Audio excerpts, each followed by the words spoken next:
Buenas tardes, ¿cómo están? Quiero presentar a Estela Maris Julián, que hoy tendrá a su cargo la puntuación de la única clase del seminario Los Nombres del Padre del 20 de noviembre de 1963 y de la excomunión de Jacques Lacan. Pero antes de dar la palabra, quisiera presentarla formalmente. Estela Maris Julián es psicoanalista, analista miembro de la Escuela Freudiana de Buenos Aires, organizadora del espacio Puntuaciones de los Seminarios de Jacques Lacan desde el 2015 en el Centro 2, institución de la cual es docente y supervisora desde hace 25 años. Ha sido titular de las cátedras Clínica con Niños y Clínica con Adolescentes en la Universidad de la Marina Mercante y de la Cátedra de Psicopatología en la Universidad de El Salvador. En la Escuela Freudiana de Buenos Aires dicta anualmente su seminario. El de este año se llama Ópera, Teatro y Psicoanálisis, homenaje a Shakespeare. Es autora del libro De Padres, Juegos y Juguetes en la Clínica con Niños, editado por la editorial Letra Viva. Es compiladora y coautora de Psicopatología de la Vida Amorosa, editado por la Universidad de la Marina Mercante, y del libro Acerca de la vida amorosa, editado por la Escuela Freudiana de Buenos Aires. A su vez, es coautora del libro Relatos de la Clínica, editado también por la EFBA, y Los Nombres de la Niñez Abusada, por la editorial San Javier. Su próximo libro a editarse se llama Ópera y Psicoanálisis y corresponde al ciclo dictado en la Escuela Freudiana de Buenos Aires durante el 2019 y el 2020, en el que la acompañaron como disertantes colegas de diferentes escuelas del psicoanálisis de la Convergencia. Escuchamos entonces a Estela Maris Julián. Bueno, muchas gracias Patricia, muchas gracias por la presentación. Quien les hablaba es Patricia Hamra, la directora del Centro 2, a quien aprovecho para agradecerle una vez más la posibilidad que me da de desplegar estos espacios de los días viernes. Bueno, hemos llegado finalmente al seminario de los nombres del Padre, se los muestro, de los nombres del Padre. Este librito fue editado por Miller hace unos años y está ahí junto con De lo simbólico, lo imaginario y lo real. Hay dos textos juntos. Para llegar a este seminario hemos dado unas vueltas por seminarios anteriores de Lacan, donde trabaja el nombre del padre, la metáfora paterna particularmente. Cuando yo hoy voy a hablar del seminario de los nombres del padre, de esa clase única, y voy a tomar la primera clase del seminario 11, donde él habla de la excomunión. O sea, voy a hacer las dos cosas porque están enlazadas. Arranca el seminario de los nombres del Padre diciendo: la noche pasada, ya tarde, me fue anunciada una novedad. Yo había creído que continuaría este año con lo que vengo dando desde hace 10. Pero discúlpenme que no pueda tener continuación. No esperaré el final de este seminario para decirle que este es el último que daré. Así arrancó. ¿A qué novedad se refiere? Justamente a que la Comisión de Enseñanza de la IPA, de la Internacional, en la sede local de la Sociedad Francesa de Psicoanálisis, la IPA, en su comisión de enseñanza, de la que él formaba parte, le había comunicado la noche anterior que lo habían retirado de la lista de didactas de la misma. Si un analista es retirado de la lista de didactas, no puede tener en su diván a futuros analistas, no puede formar analistas, no puede dar seminarios, no son válidos sus exposiciones. O sea que es gravísimo, queda como un maestro sin discípulo. He anunciado, dice, que este año hablaría de los nombres del Padre. No es posible hacerlo escuchar. ¿Por qué ese plural no puede ser escuchado? ¿Tiene algo que ver esto con lo que sucede en la internacional? Sí, claro que tiene mucho que ver. Lo que yo creí o lo que yo entendí, nos dice, que podía aportar como progreso en una noción que había iniciado en el tercer año de mi seminario con Schreber, la función de los nombres del Padre puntúa en mi enseñanza pasada los puntos de referencia. Y ahí dice que en el seminario 3, que ya lo fuimos recorriendo, habló de Schreber, en el 5 de la metáfora paterna, en el 8 habló de la trilogía de Claudel, en el 9 de los nombres del Padre, y dice que todo eso se enlaza con el seminario del año anterior, que es la angustia, que recuerden que en el seminario anterior dice la angustia no es sin objeto, la angustia es eso que no engaña, y todo esto está profundamente enlazado, ¿no?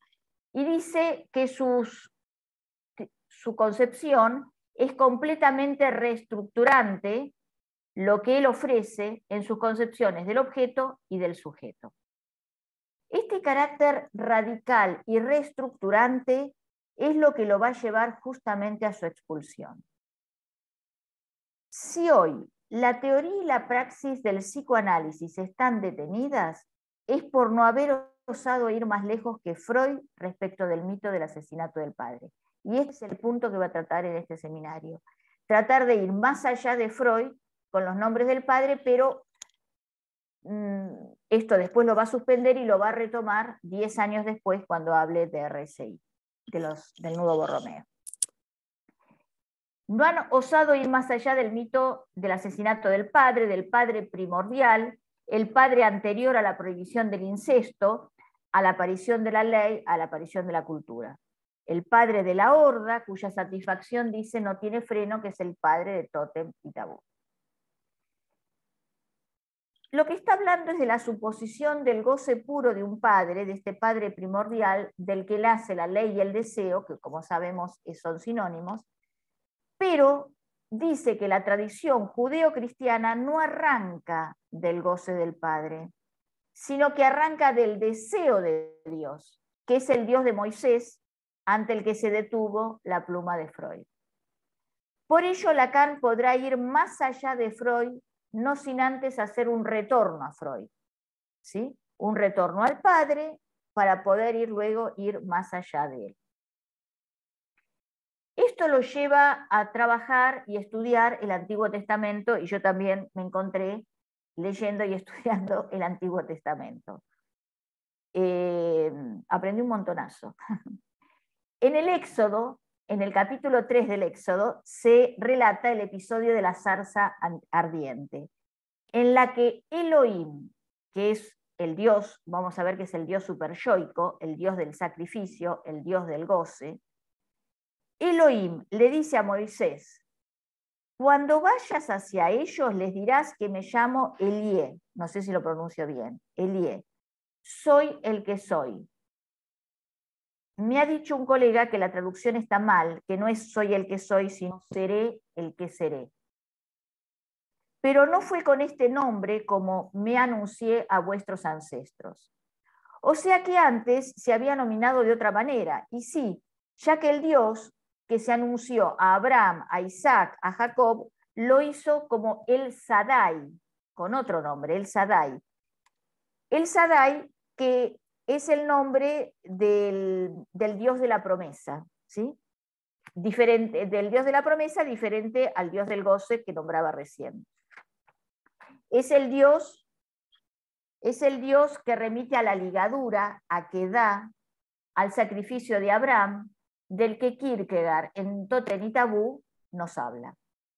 Perdón, en Temor y Temblor nos habla. Temor y Temblor es un hermosísimo libro de Søren Kierkegaard, que les recomiendo que alguna vez lo lean. Yo alguna vez, hace 1000 años, estudié filosofía y una de las monografías la hice sobre Kierkegaard.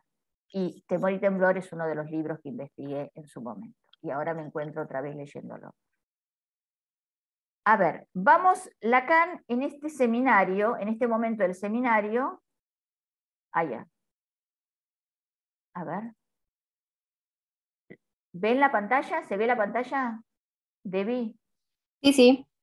Perfecto. Presenta este fresco, este cuadro de Caravaggio, que se llama El sacrificio de Isaac, que es del 1602. Ahí lo ven a Abraham empuñando el cuchillo, ven que el brazo está tenso, Isaac lo sostiene del cuello Isaac está aterrado, Isaac está atado de pies y de manos como si fuera un cordero para ser sacrificado, y vemos suspendido en el aire al ángel que le detiene la mano a Isaac y le señala que el cordero con los cuernos, ¿sí? Los cuernos que serán el shofar.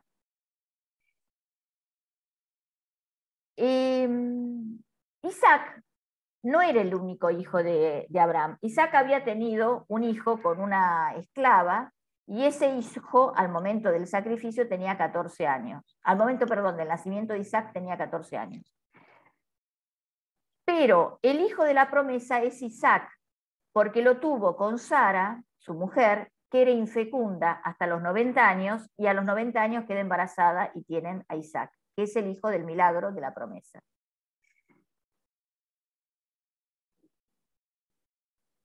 Por la fe demostrada por Abraham a Dios al ofrecer a su hijo más preciado en sacrificio, y porque no le cuestiona el mandato, Yahvé lo bendice con el don de tener una numerosa descendencia, ya que Isaac tuvo a Jacob y Jacob tuvo 12 hijos que son las 12 tribus de Israel, obteniendo así la bendición de una aquedá, de una ligadura a la ley de los nombres del Padre, que promete vida y sucesión de generaciones.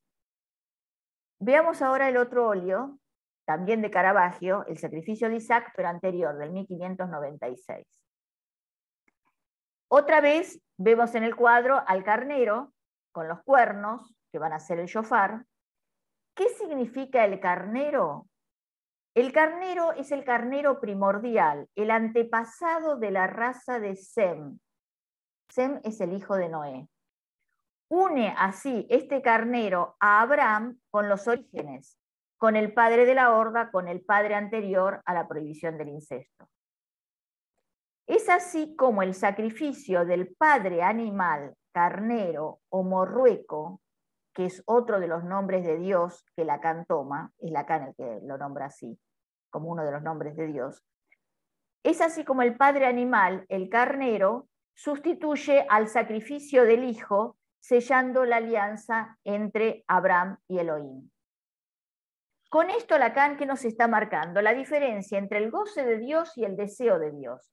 El Sadai es el Dios de la promesa, que aquí lo tenemos a Isaac.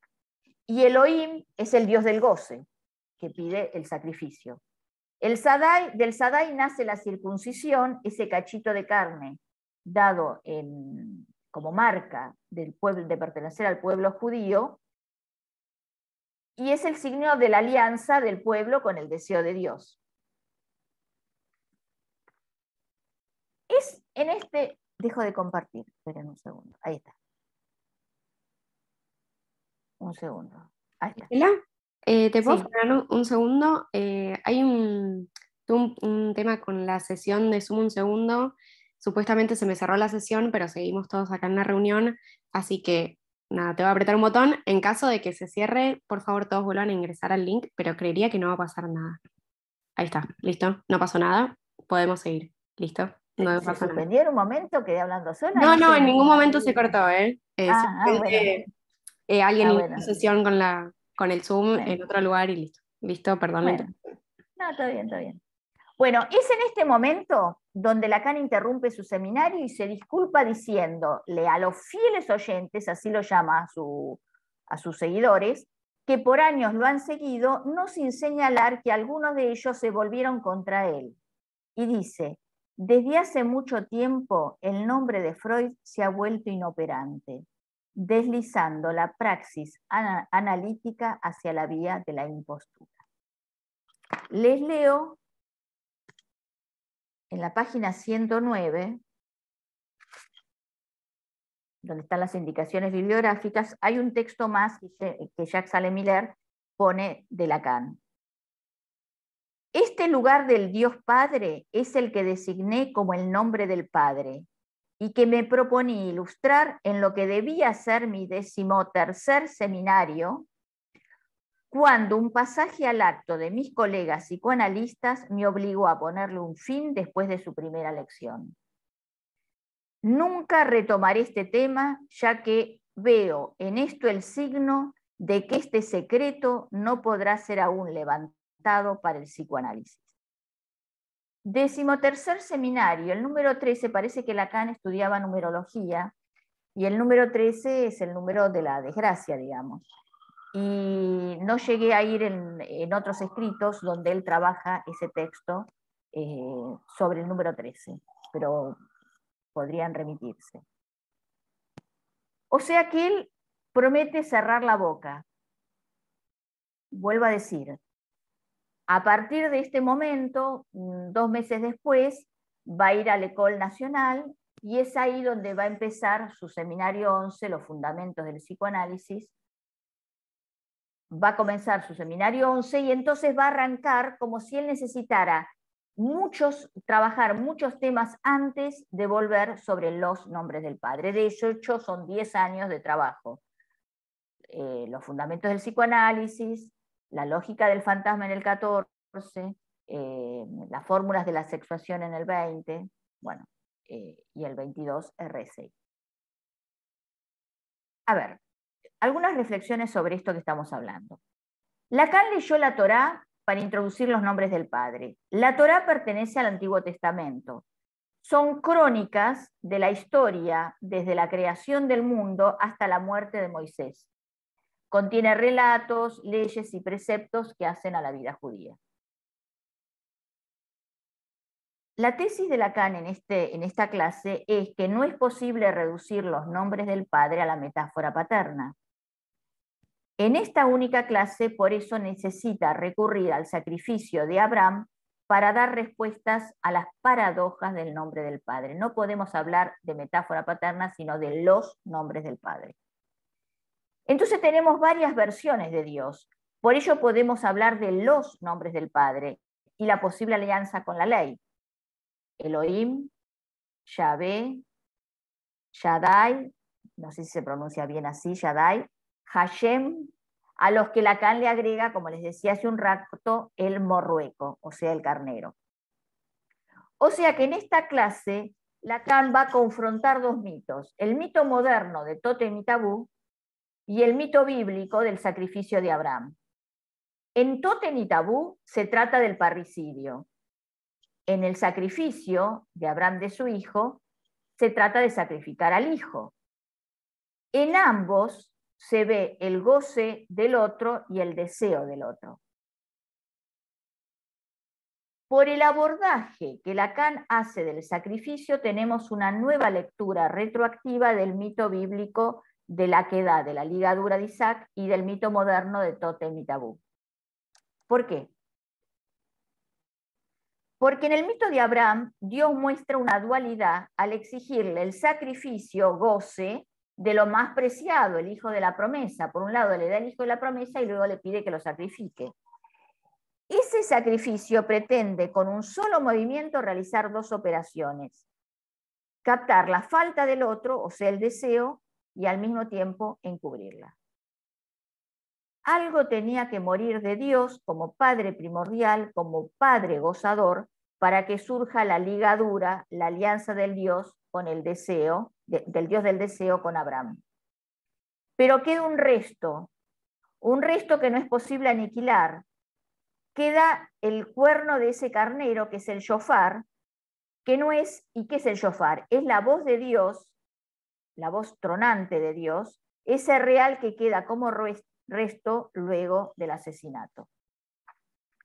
Les cuento que para preparar esto, yo me remití además de estudiar el Antiguo Testamento, tomé de Rudinesco la batalla de los 100 años, el tiempo histórico en que suceden estas cosas, un texto de Attard, de José Attard, que se llama La no excomunión de Jacques Lacan, y también recurrí a Jerez de Ambertini en un texto Sacrificios y Paradojas, creo que sí, Paradojas de los nombres del Padre. Les digo por si les interesa avanzar en este tema. Teodoro Reik, en el año 1928, nos habla del shofar y dice, asevera que el morrueco es el Urfater, el padre primordial, la voz del padre asesinado que resuena en el llamado del shofar, conmemorando así la deuda contraída por el pueblo con su Dios. Dice Teodoro Reik, la razón por la que se debe tocar el shofar varias veces el día de Año Nuevo, 30 veces, obedece a la fuerza de impulsos inconscientes que tienden al parricidio y a la intensidad de aversión a ellos. Entonces, con el sacrificio de Abraham se despejan las paradojas de los nombres del Padre y la imposibilidad de reducirlos, los nombres del Padre, a la metáfora. Por eso va más allá de Freud. Para hacer existir a Dios, para sostenerlo, es necesario recuperar al Dios del goce, aquel que osa romper su propia ley y la estirpe. El deseo de Dios, confrontado a los goces de Dios, procura en Abraham la consistencia de Dios. Pero, y esto es lo interesante, que si Dios pide sacrificio, Dios aplaca en los hijos la deuda imposible de saldar, o sea, el goce parricida. Ahora no son los hijos los responsables del parricidio, que esto tiene tabú, sino que es Dios Padre quien lo ha ordenado. Se invierte la tentación parricida. Ya no es el hijo quien mata al padre, sino el padre quien mata al hijo. Se invierte la tentación parricida. Pero no mata al hijo, sino que lo que hace es dejar la marca de la ligadura, de la queda, ¿sí? La pertenencia al pueblo judío. No es el hijo el que anhela la muerte del padre, sino que le achaca al padre la exigencia de la inmolación de su hijo.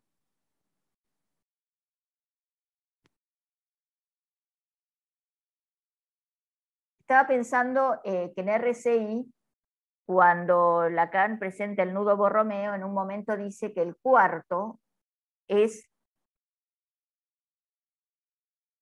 justamente lo que Freud sostiene, que es el complejo de Edipo es el sueño de Freud, dice, y es el cuarto que anuda los tres registros. Bueno, vayamos a Temor y Temblor, Kierkegaard, Soren Kierkegaard. Nos relata en sus palabras el sacrificio de Abraham. Miren cómo dice. Abraham apoyó su mano sobre la cabeza de su hijo para bendecirlo, e Isaac se inclinó para recibir la bendición. Y la faz de Abraham era la de un padre, dulce era su mirar. Pero Isaac no podía comprenderle, su alma no podía elevarse tanto. Se abrazó a las rodillas de su padre y clamó por la gracia. Imploró por su juventud, sus dulces esperanzas, habló de las alegrías de la casa paterna, evocó la soledad y la tristeza. Entonces Abraham lo levantó, lo tomó de la mano y se puso en camino, y su voz exhortaba y consolaba. Mas Isaac no podía comprenderlo. Abraham trepó por la montaña de Morija, Isaac no lo comprendía. Entonces se apartó Abraham por un momento del lado de su hijo, y cuando de nuevo miró Isaac la faz de su padre, la halló cambiada, porque el mirar se le había hecho feroz y aterrador a las facciones. Agarró a Isaac por el pecho, lo arrojó por tierra y le gritó: estúpido, ¿crees tú que soy tu padre? Soy un idólatra.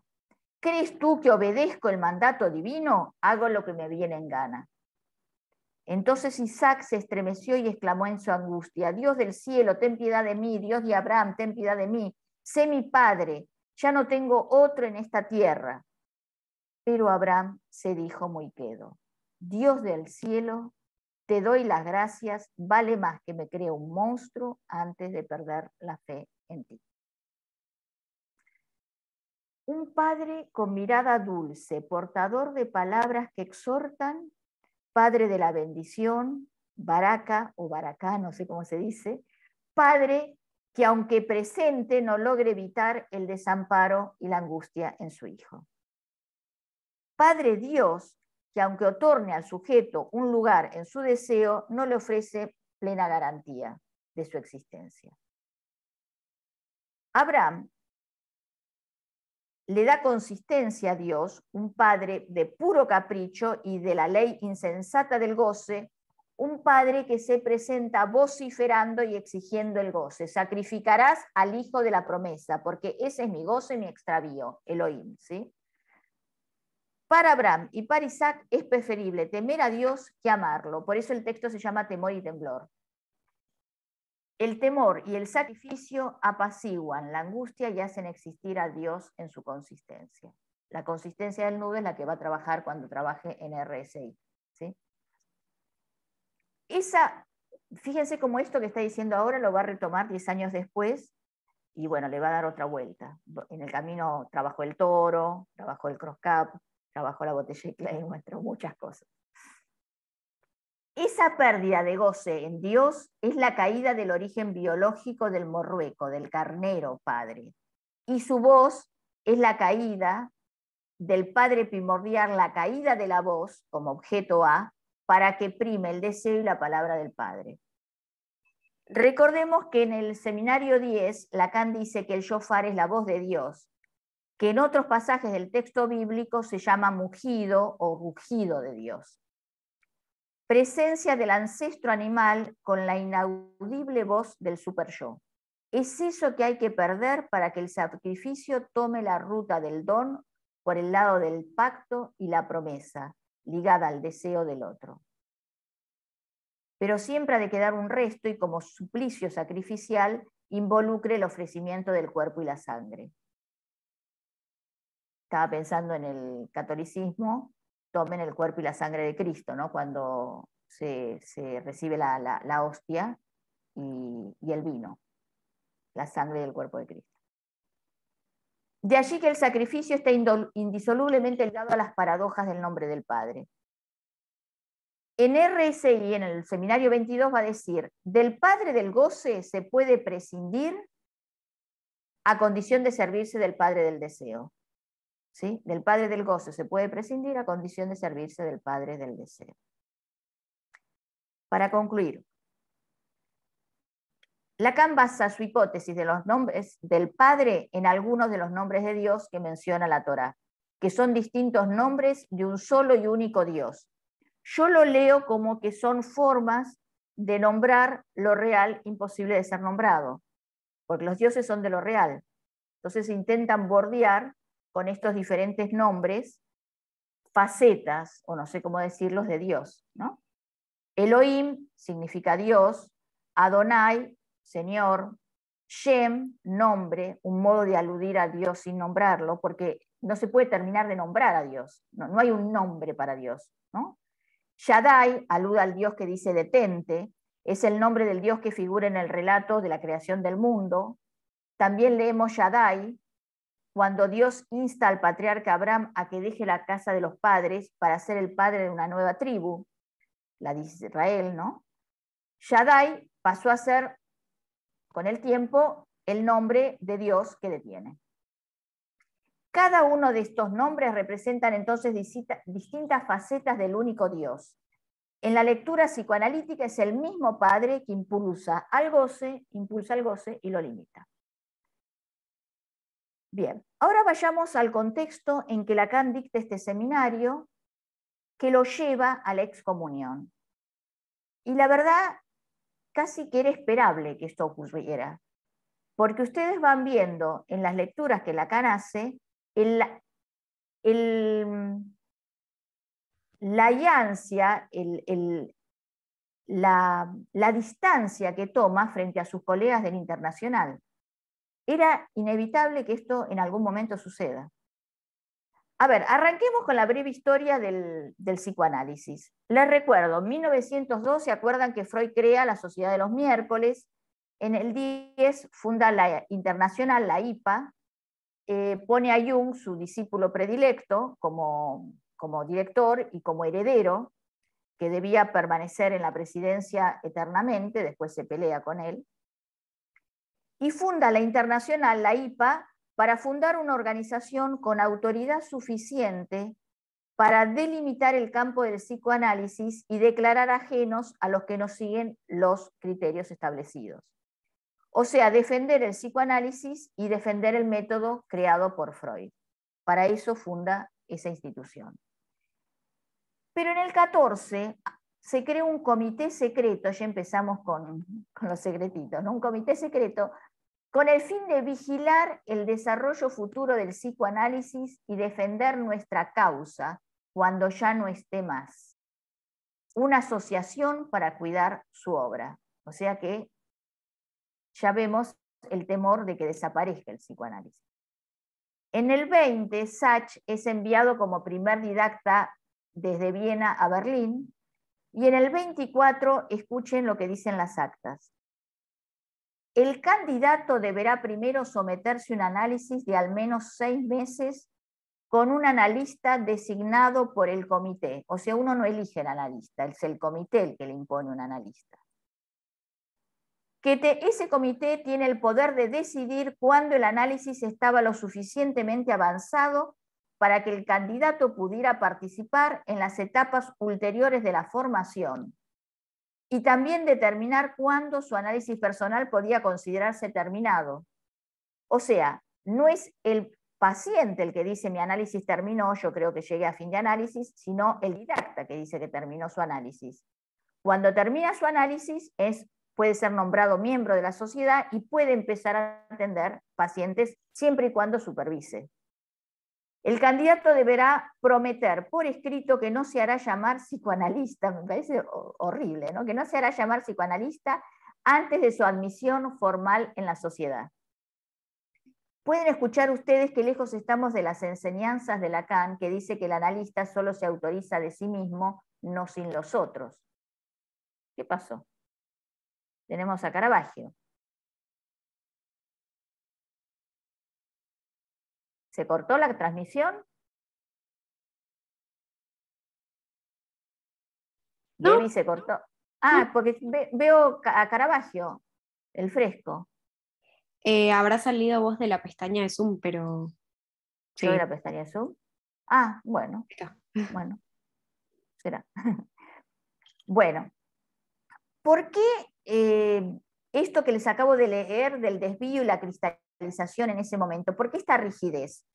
Sucede que en esos momentos, en el 24, el año anterior se había descubierto el cáncer de Freud y por lo tanto la inminente muerte de Freud.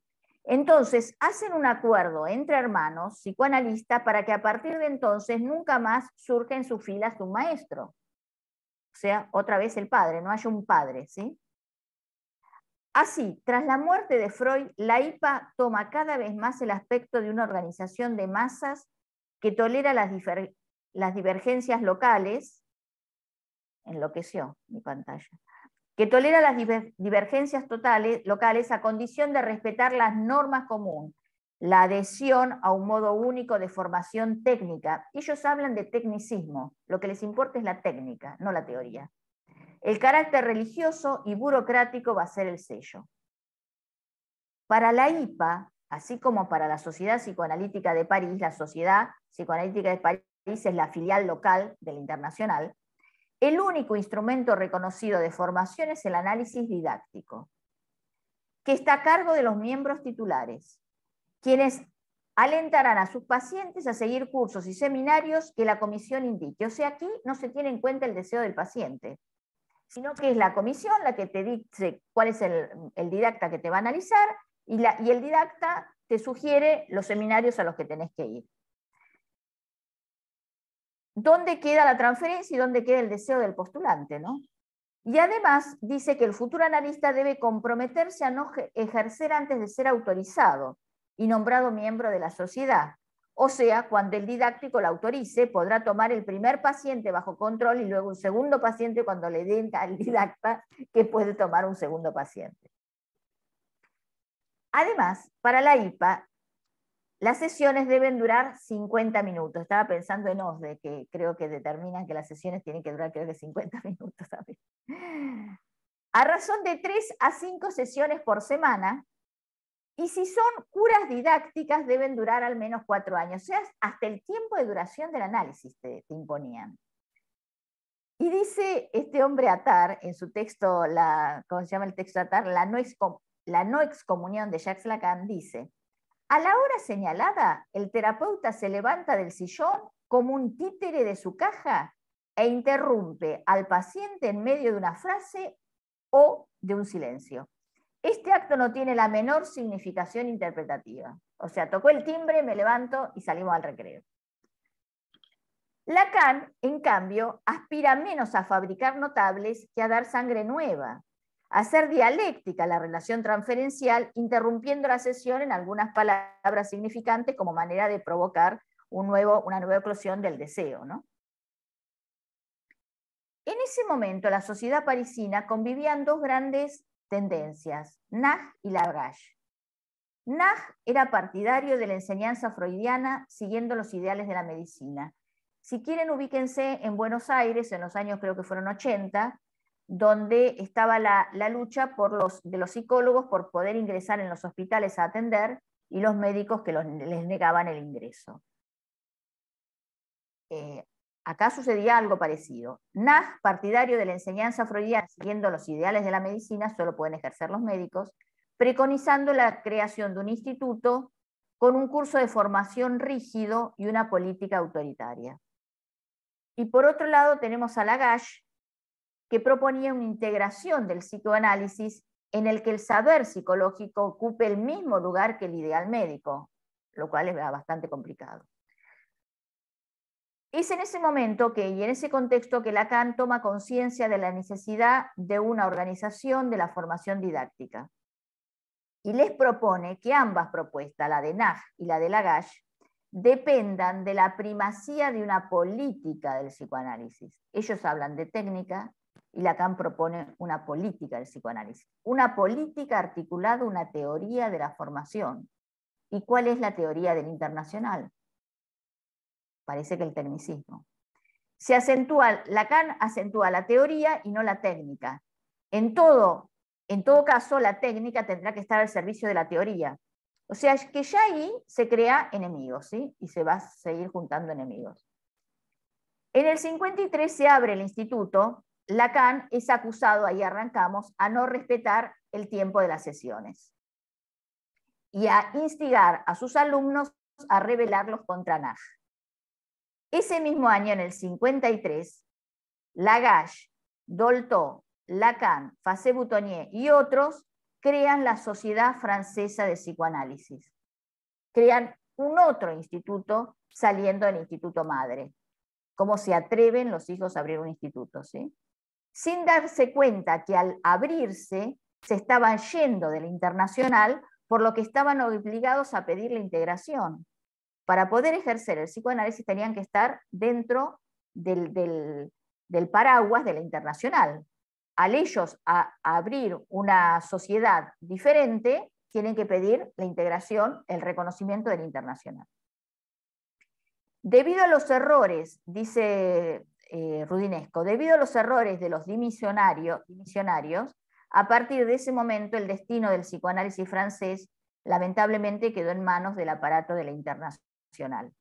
Lentamente la sociedad parisina se orienta hacia la adaptación y la fortaleza yoica, una reducción de las resistencias, hacer consciente lo inconsciente, la psicología del yo, mientras Lacan revisa la segunda tópica y centra los análisis en el descentramiento del yo y no en el fortalecimiento. O sea, se abren las aguas. Y acá empieza la lucha. La IPA responde creando una comisión de investigación, dirigida por Winnicott, para interrogar a los sublevados que fundaron la sociedad francesa, los sublevados. La idea era rechazar el carisma de los jefes en beneficio de la técnica, cortar cabezas en beneficio de la técnica.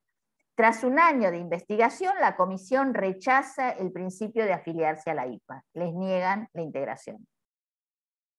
5 años después, la sociedad francesa vuelve a pedir a la comisión su reconocimiento. La comisión insiste sobre las reglas: tiempo de sesión, cantidad de sesiones semanales para los candidatos, que entreguen, esto me parece terrible, la lista de los postulantes en formación con las fichas de cada uno de los postulantes y le exigen a la institución que entregue la totalidad de sus archivos. Es realmente una Gestapo. La condición para aceptar la integración es la obediencia de Lacan a las reglas y a la normalización de la formación en el seno de la sociedad francesa, sin tener en cuenta sus innovaciones teóricas.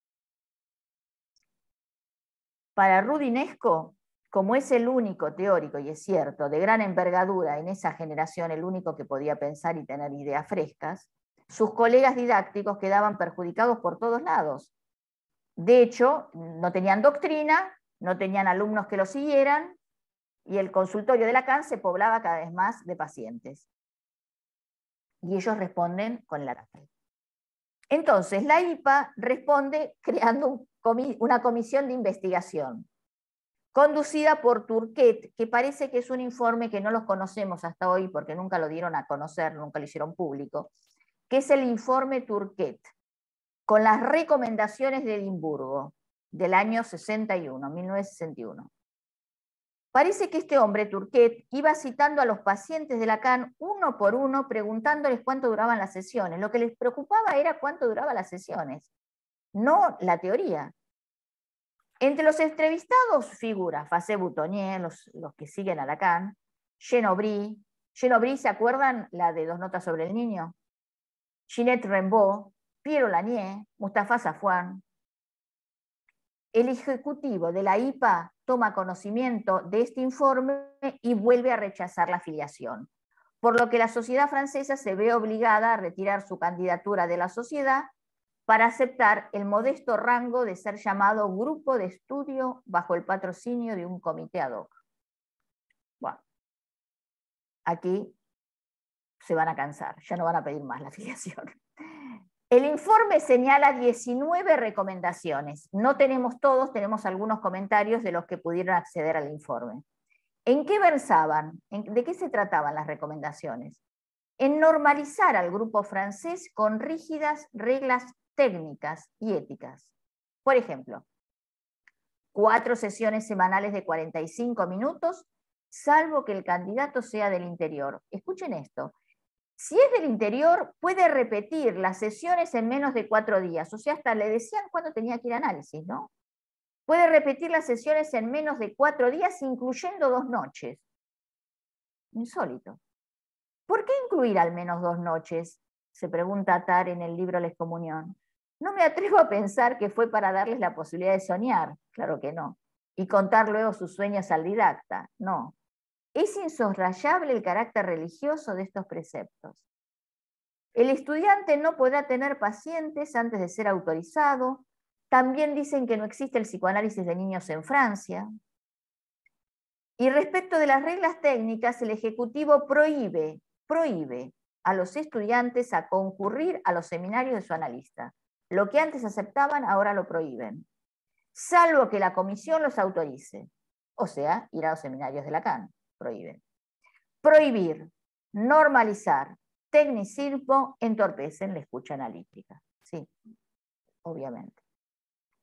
Lacan, al cuestionar el dogmatismo de la IPA, era lógico que fuese excomulgado, acusado, en este caso, de cortar las sesiones porque estaba atacando el nombre del padre. Justamente de esto se trataba.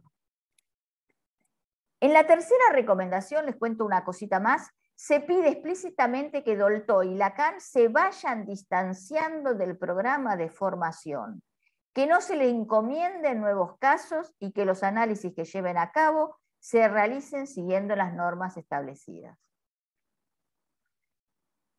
Llegamos al año 63, donde Lacan va a dictar los nombres del padre.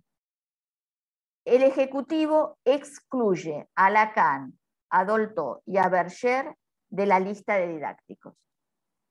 La actividad de formación de Lacan debe ser desterrada, así lo dicen, desterrada para siempre del reino del psicoanálisis. La actividad de formación de Lacan debe ser desterrada para siempre del reino del psicoanálisis. Y la comisión de enseñanza debe prohibir la presencia de alumnos a sus seminarios. Una Gestapo. A esta decisión Lacan la llama excomunión. Al día siguiente tiene que dar el seminario, o sea, en este contexto le toca dictar el seminario. ¿Cómo no va a arrancar como arrancó? Es el día en que Lacan habla por última vez en el anfiteatro de Saint-Anne en el que iba a dictar los nombres del padre, y 2 meses después le ofrecen l'École Normale Supérieure, donde comienza su seminario 11, hablando de la excomunión, y Lacan ya tenía en ese momento 62 años. Grande era. Cuestionar la autonomía del yo y proponer el inconsciente estructurado como un lenguaje son 2 cuestiones que forman parte del retorno a Freud. Cuestiona el imaginario, la autonomía del yo, la contratransferencia, la adecuación al objeto, la madurez genital. Cuestiona toda la dirección de la cura de la hipa. Bueno, no era del palo, se había abierto, ¿sí? ¿Cómo no sorprendernos que suspende el seminario los nombres del padre para ir luego a los 4 conceptos, que en realidad los 4 conceptos fundamentales los iba a llamar los fundamentos del psicoanálisis? El nombre que Lacan quería poner era los fundamentos del psicoanálisis, pero se terminó conociendo como los 4 conceptos fundamentales. En el primer encuentro del seminario 11, en la primera sesión, habla del deseo del analista. No es en cualquier momento que lo dice. Habla del deseo del analista. Deseo que no era escuchado en la internacional para nada.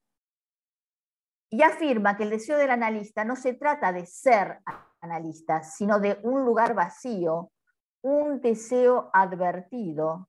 ¿Advertido de qué?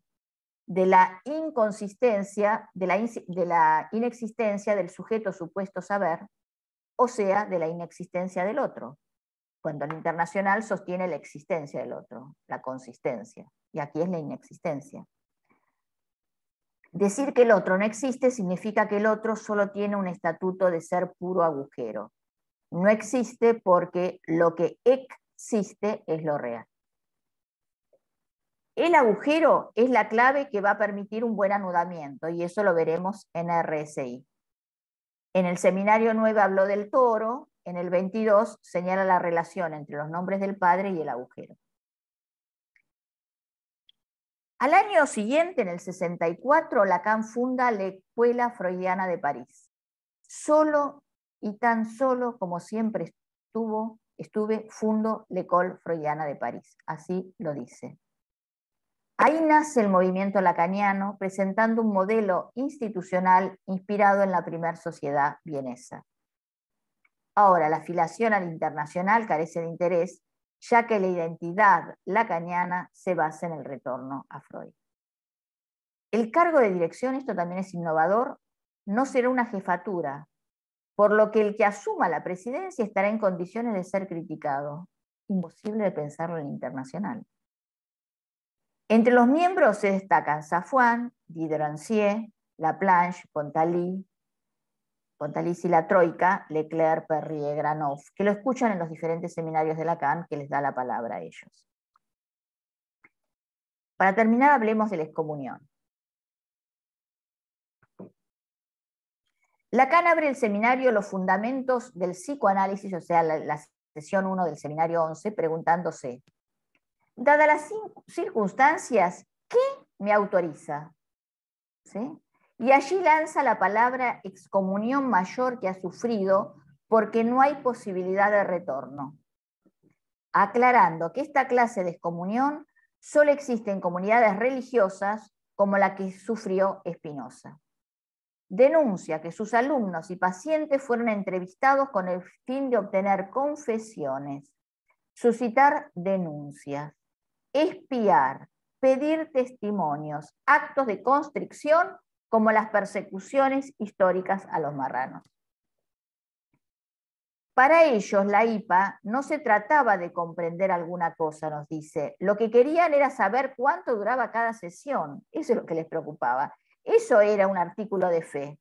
El problema para la comisión era el increíble número de personas que Lacan tenía en el diván, y esto no lo podían tolerar, les quitaban trabajo y por lo tanto dinero. La idea era evitar que alguien se transforme en maestro por su carisma para así sostener el tecnicismo de los varones. Pero decir excomunión, Lacan después se va a retractar al final del seminario y va a decir que no fue una excomunión, porque no es una comunidad religiosa, pero yo creo que vale la palabra. Decir excomunión es introducir la dimensión religiosa en el psicoanálisis, y como el psicoanálisis no es una religión, al final del dictado del seminario dice que excomunión es insostenible para nosotros, como excomulgar a un psicoanalista si lo que no se trata es de ser psicoanalista, ¿no? Sino del de ser. Bueno, así comienza su seminario 11, evocando el querem de Spinoza, del año 1656. Mi enseñanza fue sometida a una censura. Proscribirla, pues debe ser considerada como nula en todo lo que hace a la habilitación en el registro de la sociedad de un psicoanalista, y de convertir esta proscripción en la condición para la afiliación de la sociedad a la que pertenezco. Afiliación que solo será aceptada si se dan las garantías de que mi enseñanza nunca podrá entrar de nuevo en la actividad para la formación de analistas. Y dice, se trata pues de algo propiamente comparable a lo que en otros sitios se llama la excomunión mayor, o querem, del que Spinoza fue objeto. Y además el shamanta, que consiste en añadir la condición de imposibilidad de regreso. Bueno, estuve investigando un poco esto. A ver. El querem es utilizado en el Antiguo Testamento para condenar a una persona u objeto a su aniquilamiento y destrucción, que a partir del siglo II al V se convierte en shamanta, por la que el castigo es aún mayor por la gravedad cometida. Spinoza parece que pertenecía a una comunidad marrana, que eran los judíos que huyeron de la Inquisición, se convirtieron en apariencia socialmente cristianos, pero en la intimidad eran judíos. ¿Por qué lo excomulgan Spinoza? Porque sostiene que Dios está en la naturaleza, en los objetos, en los hombres, y por ello que su filosofía es considerada anatema para el judaísmo, ya que impugna el carácter divino de las escrituras y la existencia de la providencia, rechazando así los principios fundamentales de la religión judeocristiana. Se le pide a Spinoza que se retracte, pero Spinoza se niega. Por ello es excomulgado. Que sea maldito de día, que sea maldito de noche, que sea maldito cuando duerme y cuando vela. Quiere el Eterno, dicen, no perdonarlo jamás. Que se borre su nombre de este mundo por siempre jamás. Sepan ustedes que no deben tener con Spinoza ninguna relación, ni escrita ni verbal. Que no se le haga ningún favor, que nadie se lo aproxime, que nadie permanezca bajo el mismo techo que él, que nadie lea ninguno de sus escritos. Es lo mismo que aconteció con Lacan, ¿sí? Por eso me parece correcto decir excomunión. Que Lacan nombre la excomunión de Spinoza como shamanta es porque toma la versión que de ella da Colerius, un pastor que parece que era del 1700, que escribió la primera biografía de Spinoza, que es la que Lacan leyó. Pero en realidad parece que shamanta, como exclusión definitiva, parece que no existe en el querem. Esto así me lo han transmitido. Pero en verdad Lacan no fue ni excluido ni excomulgado, sino obligado a aceptar una elección imposible, ser un maestro sin discípulos. Porque no es que se los echa de la internacional, sino que no puede tener análisis, no puede formar pacientes, no puede dar seminarios, pero está ahí, o sea, está en la pizarra, el nombre en la pizarra. Obligado, por lo tanto, la IPA termina obligando a formar una escuela lacaniana de psicoanálisis. Lo que hace es impulsarlo sin saberlo, al prohibirlo, termina creando él una escuela de psicoanálisis, dando así existencia a una política basada en su persona, por lo que el mismo movimiento entra en contradicción con la doctrina que lo sostiene y que afirma ser freudiana, al ser centrado en la persona de Lacan. Esto llevará 16 años más tarde a que Lacan disuelva la Escuela Freudiana de París. Por eso les cuento que la Escuela Freudiana de Buenos Aires es la primera escuela de psicoanálisis lacaniana en el mundo que hoy existe, la primera, porque la que fundó Lacan se cerró. Entonces, bueno, a partir de ahí surgen todas las demás. Para entender la excomunión, investigué el judaísmo y les cuento lo que aprendí. Parece que la excomunión tiene 3 grados: nidui, querem y shamanta, o shamanta. Niduil, por ahí lo pronuncio mal, es la excomunión de 1 o 2 días por pequeñas faltas. Querem es cuando produce una ofensa grave a la religión. Por ejemplo, Spinoza, que toma como Dios a la naturaleza, que Dios está en todas las cosas, por eso les comulgan, querem. Y Yamantá, o Yamanta, es la más grande excomunión, como la que sufrió Uriel da Costa. A mí me impresionó lo que le hicieron a este hombre. Uriel da Costa sostenía que la ley de Moisés no era de origen divino, sino creación humana, y cuestionaba la inmortalidad del alma. José Attar, en su libro, detalla cómo fue su excomunión. Un rabino le lee las faltas cometidas. Al finalizar la lectura, le apagan las velas negras y se las ponen al revés, mientras el shofar resuena lúgubremente. Una vez que Uriel reconoce públicamente sus faltas y herejías, se le pide que se desvista hasta la cintura.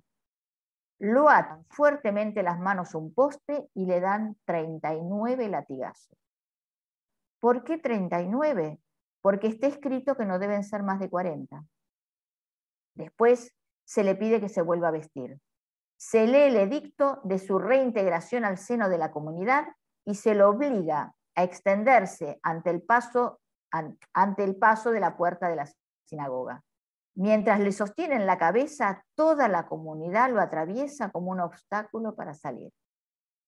Es una humillación extrema. Luego de eso, Uriel da Costa escribió su biografía y se suicidó.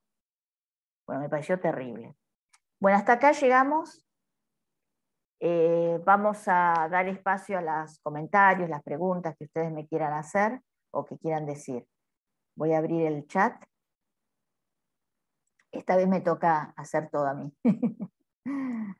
A ver, saludos. Parece que al principio no se escuchaba, Debbie. Ah, sí, sí, salió siempre bien. ¿Sí? Bueno, por ahí la persona tenía el micrófono bajo. Hay mucha gente de Tucumán, mira. ¿Podrías dejar la bibliografía? La bibliografía se las leo. Bueno, la batalla de los 100 años de Rudinesco, la no guión excomunión de Jacques Lacan, de José Attar. A ver. José Attar. Ahí tengo este cosito en la mano, pues me fracturé la muñeca. La no excomunión de Lacan. Ahí está. Después tienen el de, bueno, Rudinesco, la batalla de los 100 años.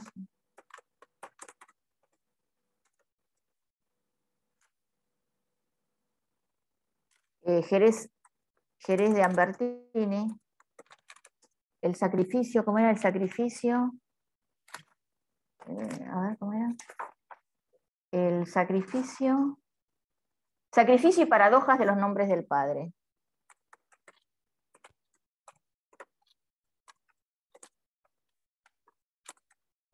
Muy lindo texto ese. Bueno, sigo. Gracias, Silvia. Paula dice que conocía parte de la historia, pero es más impresionante de lo que recordaba. Sí, la verdad que es terrible. Ahí alguien puso, sí, Jerez de Ambertini, sacrificio y paradojas. ¿De qué manera Lacan retoma RCI los nombres del padre? Esta pregunta, no digo que me va a llevar 10 años, pero ocurre 10 años después. A ver, para no decir lo mínimo que podría decir. Lacan, el nudo Borromeo, lo toma a partir de una concursante de su seminario, que en un momento le dice, usted lo que está hablando es esto, y le muestra el escudo de los Borromeos. Marta Lombardi, ahora te doy la palabra. Le muestra el escudo de los Borromeos, que son 3 aros enlazados de tal modo que si se suelta uno se desarma el nudo. Entonces Lacan lo toma y hace el nudo Borromeo, por arriba del de arriba, por abajo el de abajo, por arriba el de arriba, por abajo el de abajo. Que si el nudo está bien hecho, no resiste, es el nudo neurótico, podemos vivir una situación terrible, podemos estar enloqueciendo, pero no nos enloquecemos, ¿sí? Resiste. Y en un momento va a decir que el complejo de Edipo es el cuarto de Freud. Y esto lo va a llevar al síntoma, porque después habla del síntoma. Pero no me quiero meter en esto porque me voy de tema, ¿no? A ver, María Lombardi. A ver, no sé qué más podría decirles que no sea metiéndome profundamente en el nudo Borromeo, en RCI. Con RCI tienen lo real, lo simbólico y lo imaginario. Ahí en el nudo está inhibición, síntoma y angustia. Los movimientos dextrógiro y los movimientos levógiros en la dirección de la cura. Lo que sería inhibición, síntoma, angustia por un lado, y el movimiento contrario que hay que hacer en la dirección de la cura. Bueno, todo esto está en el nudo Borromeo, pero para llegar a eso necesito pasar por todos los otros temas topológicos anteriores, ¿no? María Lombardi, te escucho, si podés abrir el micrófono. Ahí se lo habilito. Aparte me dijo Graciela Steinberg que te dejó unos comentarios más arriba, que creo que no los viste, por si después los creo. Ah, no. Levanté la mano y no quise. Ah, perdón. Perdón, Dice María Lombardi. No, está bien. Estela, te quería agradecer la exposición, pero bueno, puse levantar la mano, pero no me equivoqué. No, está bien. Te agradezco tu exposición, ¿eh? Bueno, gracias. ¿Tenés la de Graciela? Ya a ver, la estoy buscando. Sí, está más arriba. Son como respuestas. Estoy como, hola. ¿Podrías dejar la biografía? Justo Queda muy claro en tu exposición. Ahí está. Queda muy claro en tu exposición, Estela, que Lacan intenta llegar más lejos de Freud, no sin servirse de él, en el intento de no reducir los nombres del padre a la metáfora paterna. Así es. En el análisis, uno intenta ir más allá del padre, no sin haberse servido antes de él. Tal cual. Me interesó esto que dijiste al principio y que resuena en toda tu exposición. ¿Por qué ese plural no puede ser escuchado? Sí. Si querés decir algo más de esto, si te parece aún una pregunta vigente. Excelente exposición. Gracias, Graciela. Valoro muchísimo tu comentario. Graciela Steinberg trabaja muchísimo el nudo. No tendría un carácter religioso, pero sí característica de secta. Bueno, sí, también podría ser una secta si quieren, ¿no? Gracias, excelente recorrido. Conocía parte de la historia, esto ya está. A ver. ¿Podrías explicar un poco más la exposición que hiciste entre los nombres del Padre y las distintas... ¿Podrías explicar un poco más la aproximación que hiciste entre los nombres del Padre y las distintas versiones de Dios? Dios es de lo real, va a decir. Los dioses son de lo real, dice él. Si es de lo real es de lo imposible. Lo que no puede ser aprehendido, ¿no? Apre-dido, con H. Entonces, lo que a él le sirve del Antiguo Testamento es cómo hay diferentes nombres para nombrar a Dios. Y ninguno lo termina de nombrar realmente porque es imposible de ser nombrado. Entonces, cada nombre es una faceta de Dios. Y ahí le va a venir como anillo al dedo. Cada anillo es una faceta del nombre del Padre, si quieren. El imaginario, el real, el simbólico. ¿Sí? Por eso se agarra del Antiguo Testamento. Porque le permite abordar lo real. Él está trabajando lo real, pero no lo tiene todavía teorizado. Más adelante lo va a empezar a trabajar. Ayer en uno de los talleres se trabajó eso, mira qué bien.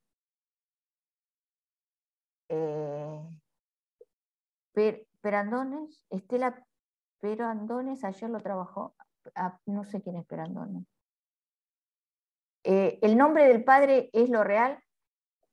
El Dios es de lo real, ¿sí? Dios es lo real y se nombra de diferentes maneras, ¿sí? Pero ninguno puede terminar de cubrirlo. ¿Qué me dijo Graciela? A ver si puedo avanzar con algo más. Venga, va.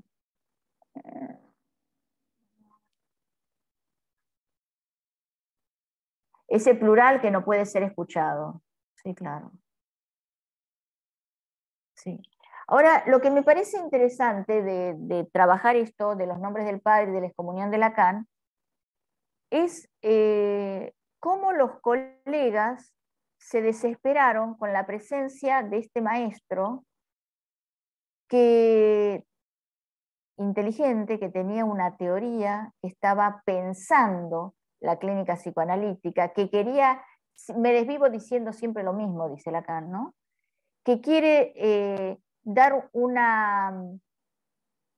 cuenta de la estructuración del sujeto, dar cuentas de las fallas en los tiempos estructurantes del sujeto, el estadio del espejo, el toro por el agujero, el toro no puede estar el agujero, el cross-cap con la mitra, les tiro, dice él en un momento, la mitra, les tiro, ¿no? Que es la banda de Moebius, las fórmulas de la sexuación, el nudo Borromeo, son todos formas de intentos por poder dar cuenta de la teoría psicoanalítica y por lo tanto de la clínica. ¿Y qué ofrecía la Internacional? Nada de esto, nada. Cumplir con el horario, nada más. Cumplir con los 50 o 45 minutos y se acabó la historia. Y esto parece que era un pecado mortal si no se cumplía con los 50 minutos. Pero no hay teoría. Entonces, por lógica, Lacan descolla. Y esta sangre nueva da oxígeno. A mí me pasó, cuando yo estaba en la facultad, me pasó cuando escuchaba el discurso lacaniano, yo iba ahí como atraída, como si fuera no sé, atraída realmente. Mientras que los discursos de la ego psychology me aburrían terriblemente. Y uno hasta podía adivinar lo que iban a decir antes de abrir la boca. Pero bueno, esto es así. No sé. Hola Graciela, gracias por lo que me comentaste. ¿Algún otro comentario, alguna otra pregunta? Ahí Estela, Graciela quería abrir el micrófono. No sé Dale, Graciela. ahí le mandé como para que lo abra, pero... Ahí está. ¿Se escucha? Sí, sí, dale. ¿Qué tal? Bueno, muy buena tu exposición. Lamento no haberte presentado hoy, pero los problemas de internet me han superado. Un poco lo que la pregunta, ¿a vos qué te parece? Si este plural, porque el plural es la afectación de lo uno único, ese es el problema. Sí. Vos afectás ese uno único, porque el problema es que el uno único no cuenta como uno, porque el único es un fantasma. Entonces vos afectás ese plural, ese uno único y aparece la sanción, porque el shofar es recordatorio de que la ley del Padre, de la alianza con Dios, ha sido afectada. Es por eso que suena, cuando a Spinoza lo excomulgan, suena el shofar como recordatorio de que eso ha sido violado, que ese es el tema del shofar. Y esa es la cuestión que toma, incluso Lacan habla del shofar mucho. Sí, bueno, sí. Pero el tema es si a vos te parece que este plural, ¿qué tendrá de peligroso este plural? Y si este plural que es rechazado aún sigue vigente, si te parece que aún en la actualidad, ya no con la IPA, ¿no? Porque incluso con la APA, al principio en la APA, cuando yo me recibí, no podían entrar los psicólogos. Claro, Después, solamente los médicos. Después, cuando los psicólogos fuimos muchos, la No les APA quedó otra. habilitó. Pero al principio, si no eras médica, no podías ser psicoanalista y no podías trabajar incluso en un hospital, yo me acuerdo, No, al principio claro. de todo, ¿no? ¿qué tendrá de peligroso este plural? Y si te parece que esta pregunta aún sigue siendo vigente. Yo ¿No entiendo es? que sí, con la ego psychology, con estas nuevas teorías que aparecen ahora, ¿no? La fortaleza, el dar consejos, lo cognitivo-conductual. Sí, claro. Lo cognitivo-conductual se está ampliando cada vez más en los Sí, lugares donde yo creo que nosotros tendríamos que reflexionar un poco. Si nosotros les hemos sí, hablado a los médicos o no, creo que no nos hemos presentado en sus congresos para poder dar testimonio de lo que es el psicoanálisis. Y bueno, sí, hemos dejado un lugar vacío y ese lugar vacío sí, lo ocupó sí, lo sí, cognitivo-conductual. Y ahora sí, a mí me sí, parece desesperante, en el caso del autismo, por ejemplo, yo trabajo con niñitos chiquitos, menos de 4 sí, años, que parece que van al autismo, pero como es en tiempo de estructuración subjetiva, si se trabaja bien, los chiquitos van hacia la neurosis. O sea, se logra el cambio, porque el tiempo instituyente no se cerró. Entonces uno juega con un tiempo a favor, claro. contrarreloj, pero con un tiempo a favor. Mientras que ellos, con un nene de 2 años, ya lo catalogan como autista. Y a ¿Sí? partir de ahí, ¿Sí? bueno, el Y chico lo será autista. medican, y Y lo lo medican, medican, y lo medican, que es lo peor. claro. Yo creo Y que no, los psicoanalistas tenemos que aprender a conversar con otras disciplinas, encontrar los términos para poder hablar con hacer, otros. y que nos Porque si escuchen. vas con los términos parroquiales de la castración y esto y lo otro, no No, podemos conversar con nadie. no, Hay que claro. encontrar una manera de conversar con otros, porque si no, estamos en el horno. Es Estamos en el horno. cierto, es absolutamente cierto. Por eso me parece importante todos estos espacios y que podamos abrir a otra gente y poder conversar, estar entre otros, estar Sí, entre y otros. salir de nuestra parroquia, sí. Exactamente. Salir de nuestras parroquias, a ofrecernos a otros y bueno, y decirlo, bueno, por esto que está Es sucediendo, que no también me es da mucha fácil, pena. no es fácil. Anda a explicar el real imposible, anda a hablar de que no hay relación sexual, Sí, es cierto. encontrar una manera de hablar de lo que Lacan dijo, porque me parece absolutamente revolucionario, subversivo más que revolucionario, porque revolución es volver sobre lo mismo, subversivo realmente, pero hay que encontrar una manera de poder conversar Sí. con otros. Mira, me estoy acordando cuando yo entré en la Universidad de la Marina Mercante, una universidad que recién se creaba, y yo fui la primera cátedra lacaniana que hubo en la facultad. Las otras cátedras era una mezcolanza, digamos, ¿no? De diferentes teorías. Sí. Yo empezaba a hablar y hablaba y traía viñetas de la clínica y la gente empezaba a ejercer una especie de fascinación del discurso y cada vez tenía más alumnos. Llegó un momento donde tenía el aula repleta y alumnos sentados en el piso. Una cosa, una locura. Y la directora de la institución me preguntaba por qué, y digo, es el discurso del psicoanálisis. Es A mí esto, no me soy pasó yo. eso y No me soy yo. terminaron echando del lugar porque Claro, en porque eso molesta. psicosomática, en un hospital, vino Claro, mucha gente y nos terminaron echando. Hace claro. muchos años de todo esto en No vaya a ser psicosomática. que surja un maestro, claro, y que nos haga Son los sombra. Claro, problemas de la claro. popularidad. Ahora ya estoy menos popular, así que no tengo tantos problemas. Bueno, Pero me gustó mucho tu exposición, muy vigente, bueno, muy gracias. viva, muy viva. Gracias. Muchas gracias, muchas gracias. Gracias, Graciela. Bueno, vamos a dar por finalizado, no sé, Debbie, si tengo algo más, si no ya voy cerrando. El viernes próximo va a ser Alfredo Igel, un amigo mío, que es de Tucumán, que nos va a dar un pantallazo de todo el seminario 11 para después arrancar con la clase 2 y bueno, y su ruta. Así que los espero la semana que viene con el entusiasmo de siempre y gracias por estar con nosotros. Abracito. Chao, chao. Gracias. Chao. Ofrece pastillas para las embarazadas para prevenir el autismo. No tenía la menor idea de eso. Muchísimas gracias, Estela. Muchas Gisela gracias. Feldman, Estela. hola Gisela, gracias chicas, gracias. Hola Gisela, un gusto verte. Muchas gracias. Gracias. Hace muchísimo que no te veo, pero te Gracias. veo en el chat. Chao. Chao, Chao, chao. muchas gracias. Gracias, Estela. Lo mismo Gracias. digo. Gracias chicas, Estela. gracias. Buen día. Gracias. Chao. Chao. Muchísimas gracias desde México. Ay, qué lindo desde México.